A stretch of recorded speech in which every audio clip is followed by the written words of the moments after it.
Hello YouTube, it is Survivor Nomad and I'm back with another video. I just want to take some time to eat a sweet snack here. I got this donut from Duck Donuts. I love them. They are made fresh to order. They're delicious. This one's about a day old, so it's looking a little runchy, but I think they're still good. But yeah, I wanted to talk to you guys about the narcissist and when they hoovering. Coming back around, and what does that mean, right? I know for a lot of us, we want that hoover from an abusive person to confirm that we were worthy. For a lot of us, the hoover is frightening and it can cause pure panic. It can cause you to go into fight or flight. And there are a select few survivors who avoid it at all cost because it causes them, even hearing the person's voice can cause them to go into a flight or fight reaction where their heart rate increases because they start imagining themselves back in a unsafe environment. And it really depends on how intense the abuse was, whether or not you go through this or how you perceived the abuse. And yeah, so a lot of times they can go into fight or flight, become extremely triggered and aggravated, and will avoid this at all costs. And then there are others of us, like I mentioned before, who really need that closure and hearing from the narcissist, even if it is negativity from them calling, them pining after you, things like that, tend to make you feel as though you are desired. And for someone who has gone through trauma, that is sometimes what you're really looking for. So if you can think about this for a second, most of us who have been in these types of abusive relationships, all we really want is to be loved and treated with the same amount of respect and dignity that we give to our partners. However, this abusive person has another idea in mind. They do not have the same ideas about life and love and equity that we do. And so they are on a completely different course and their goals are different from ours. So when you hear from them, you may assume that this means that the person loves you, that she wants to be with you. And I'm using the word she because I know there are a lot of people who are not, there are men, of course, and there are other people who are in relationships who happen to not be women. But yeah, so anyway, this person's pining after you. It makes you feel wanted, needed, desired, all of the things that you really want and that do occur in a healthy relationship. Now, the second thing I want to point out is that it doesn't necessarily mean that this person is remorseful for what they have done.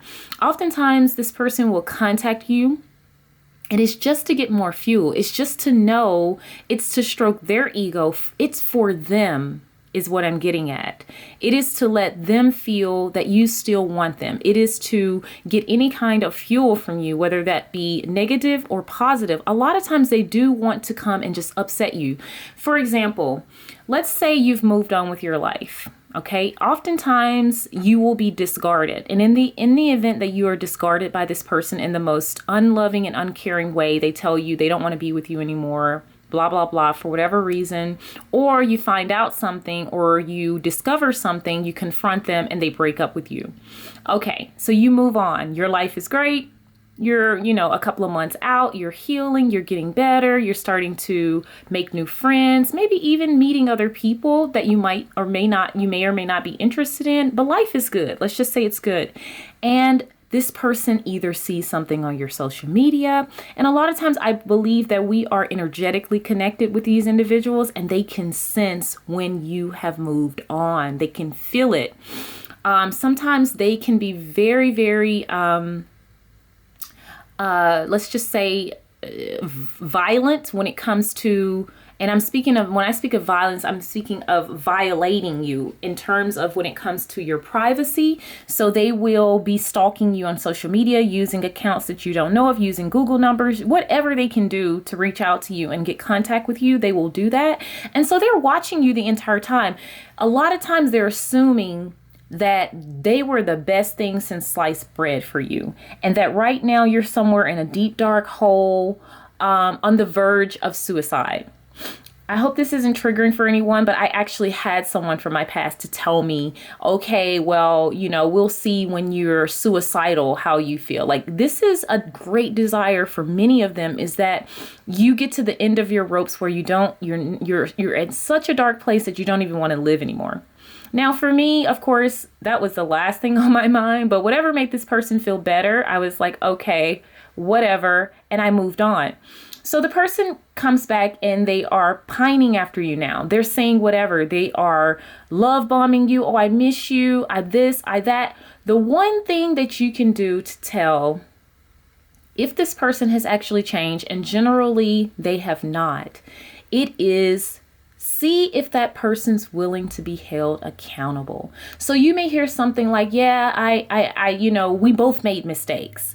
They will even pull you into it. Okay. They'll pull you into it. And this may or may not be true. Maybe you both did make mistakes. I think generally when a relationship ends, both people are party to that. Both people have contributed to that in some way, even if it's just the fact that you didn't leave the unhealthy relationship when you realize it was unhealthy. In some ways, we do contribute to that. So there's some truth to that. But what I'm saying is, these individuals will display repeatedly an inability to be accountable. That's the first thing. The second thing, they display an inability to put themselves in your shoes or have any sort of, excuse me, I'm sneezing, empathy for you. So those are the two things that, and the way you can test this is just to say, okay, yeah, I understand that you're sorry about what happened between us. What exactly are you sorry about? And then listen. And if you listen to them, you will hear them go around the issue, go around everything. And these may be boundaries of yours that they broke repeatedly, common themes in the relationship where you've asked for a certain thing, you've requested something from them that you needed, and they denied it to you. They would not give it to you. They were not able to give it to you for whatever reason. They will not display accountability for that. They will not simply say, yeah, you know what? You're right about that. You were right about me flirting with those girls. Okay. I'm so sorry. I didn't mean to do that. I'm sorry that I did that. And I apologize for how that made you feel like I didn't care about you. I really do care about you. I'm so sorry that I acted in that way and made you feel disrespected or humiliated or whatever it was that you voiced to them. And then for them to come back and say, and I will never do that again, and be sincere. You will not hear this from them because these individuals lack the ability to be accountable. They lack the ability to show empathy. A lot of times they will fake apologize, which is, I'm sorry, I'm sorry, I'm sorry. And that is just to get you back into the abuse cycle. Some of these individuals enjoy hurting others. And when they see you have moved on, you're no longer miserable, you're not crying, you're not pining after them, you've moved on with your life. It's painful to them to realize that you were strong enough to do that, that you reached back deep down in yourself, found your power, and got yourself out of that. Okay. Many of them do go on to have relationships or have had relationships in their past where their partner did commit suicide or threatened to commit suicide or many other things, right? Because this person had gotten to such a place where they were just in need of professional help themselves when dealing with them. And this is what they're accustomed to. So if you do not follow suit and you do not go down that same dark path, they are aggravated by that. They are dumbfounded. They can't believe it. They may even start to accuse you of meeting someone else. Oh, it's only because you met another person. They will start to say anything. They just cannot accept that you simply moved on because the behavior that they displayed was unhealthy and you no longer want to be a part of that you've healed and that you don't want any parts of it. They cannot believe it. They're stunned, they're hurt, and they want to pull you back into that abuse cycle again. So please beware, guys. I encourage you that if you are being hoovered, block, block, block. If you need to block a Google number 100,000 times, do that. You'll find yourself getting angry, wanting to argue with them, wanting to go back and forth. Don't do it. It's very, very tempting. And I've even done it myself at times where I just was so angry and so upset that this person had the audacity to try to reach back out to me and pretend like nothing had ever happened.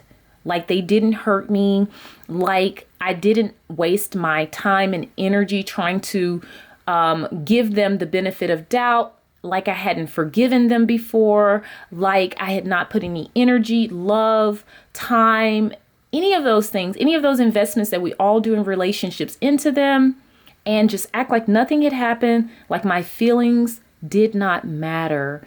You deserve better, and I encourage you guys to block, block, block, gray rock, and go no contact with these individuals.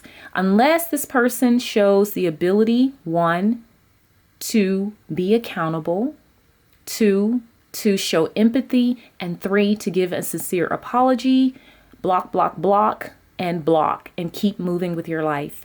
This is Survivor Nomad. I am so happy that I am back with you guys, and I will see you guys on the next video.